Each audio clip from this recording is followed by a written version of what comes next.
All right, let's dive right into this explainer and unpack a seriously fascinating Buddhist text. We're going to explore the remarkable story of Sumati Bodhisattva. It's a narrative that doesn't just outline an exact step-by-step framework for ultimate spiritual attainment, but completely shatters conventional expectations of who can hold ultimate wisdom. So if you've ever wondered exactly what practical steps you need to navigate the path of a bodhisattva, you are definitely in the right place. To make sense of this ancient roadmap to enlightenment, we're breaking it down into 5 parts. First, we'll meet our 8-year-old bodhisattva. Then, we'll cover practices for worldly harmony, followed by practices for spiritual attainment. After that, we'll look at conquering evil and death. And finally, how Sumati proves her wisdom. So let's start with Section 1, the 8-year-old bodhisattva, a true spiritual prodigy. Picture this. We're in the ancient city of Rājagṛha at a massive assembly on Vulture Peak. We're talking over 1,000 senior monks and 10,000 advanced bodhisattvas. Now, imagine stepping right up to the Buddha himself to ask 10 of the most profound, universe-bending spiritual questions imaginable. Oh, and imagine doing all of that when you're only 8 years old. That is exactly what Sumati does. She's the daughter of a local elder, and she fearlessly walks up, bows deeply, and just starts asking how to attain ultimate states of being. She's not asking for toys or sweets, right? She wants to know how to avoid separation from loved ones, how to travel the divine realms, and how to literally conquer death. And the Buddha? He instantly recognizes the sheer depth of this kid's mind. So for every single one of her 10 monumental questions, he gives her exactly 4 actions to take. 10 questions, 4 actions each. Boom! That creates a master list of 40 practices you need to follow to achieve spiritual enlightenment.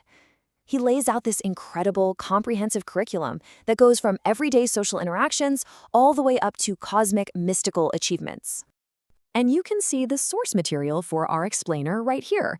This is the Sutra of Sumati Bodhisattva, taken from the Chinese electronic Tripitaka collection. It was beautifully translated centuries ago by the highly revered monk Kumarajiva. This is the text that perfectly preserves that legendary exchange between the Buddha and this brilliant 8-year-old girl for all of us today. Moving on to Section 2, Practices for Worldly Harmony, tackling those everyday human desires. Now, before we start reaching for the cosmos, the Buddha actually grounds these teachings in incredibly relatable, everyday human desires. Because, enlightenment isn't just about floating around on a cloud. It requires navigating human society with grace. It's so fascinating how he structures this, showing that spiritual success actually begins with social harmony. Look at the correlation here. If you want people to like you, just being pleasant isn't going to cut it. You have to actively suppress anger and literally view your enemies as good friends. Or take persuasive speech. It doesn't come from learning fancy debate tricks. It comes from making sure your words flawlessly match your thoughts and showing total, unfiltered sincerity to everyone you meet. Building on that, let's look at the goal of immense wealth. It's not just about the physical act of giving. The Buddha tells Sumati it's about mastering a completely selfless, joyful mindset while doing it. You need to hit 4 steps. Give at the right time, feel pure joy while giving, never feel regret after giving something away, and, definitely the hardest one, expect absolutely 0 reward in return. It's a total paradox, right? True abundance only shows up when you completely let go of wanting anything back. All right, Section 3, Practices for Spiritual Attainment, moving beyond the physical world. So once that worldly harmony is locked in, Sumati pivots to some pretty extraordinary spiritual milestones. She wants to know how to transcend the physical world entirely. The big takeaway here is that getting miraculous abilities like divine travel or being reborn in a pure lotus blossom requires an absolute, unwavering dedication to preserving the Dharma and helping others find the path. Look at how literal and figurative this gets. To travel anywhere in the universe across Buddha lands, you have to literally light lamps in temples. You're actively dispelling darkness and ignorance for other people. You also have to tirelessly preach the Dharma. Your physical actions and your spiritual rewards are just inextricably linked. Which brings us to Section 4, Conquering Evil and Death, Defeating Mara. The final questions Sumati throws out there deal with the biggest fears we all face, defeating ultimate evil and facing the end of life itself. The Buddha explains that to shield yourself from Mara, which represents distraction, temptation, basically spiritual derailment, you have to constantly remember the teachings and maintain relentless, unyielding diligence. But the requirement for facing death? This is incredibly poignant. To guarantee the Buddha appears to you at the moment of your death, preventing you from falling into painful realms. You have to spend your life actively fulfilling the wishes of everyone else. You have to find those who are lacking and make them whole. Your salvation at the very end literally comes from a lifetime of ultimate generosity. And now for Section 5, Sumati proves her wisdom. A miraculous turn in the story. Okay, so learning 40 practices is one thing. Actually proving you can do them and that you've truly internalized them, that's where things get wild.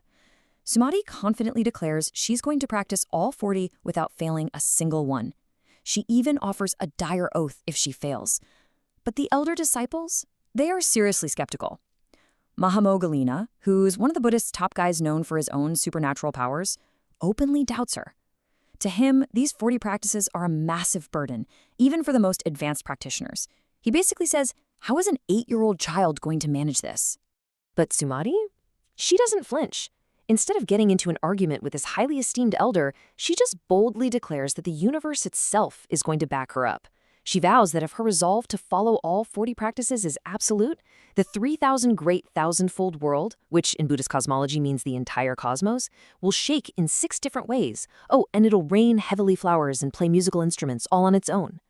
And instantly, a spectacular miracle happens. The very second she makes that vow, the earth profoundly quakes in 6 directions.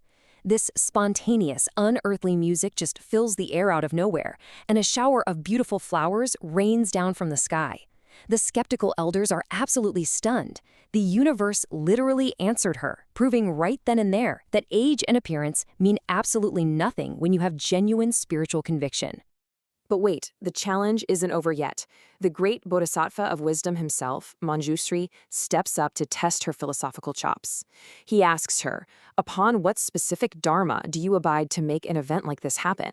And Sumati just brilliantly fires back that the true dharma has no fixed form at all. She compares it to an illusion or an echo or a moon's reflection in the water.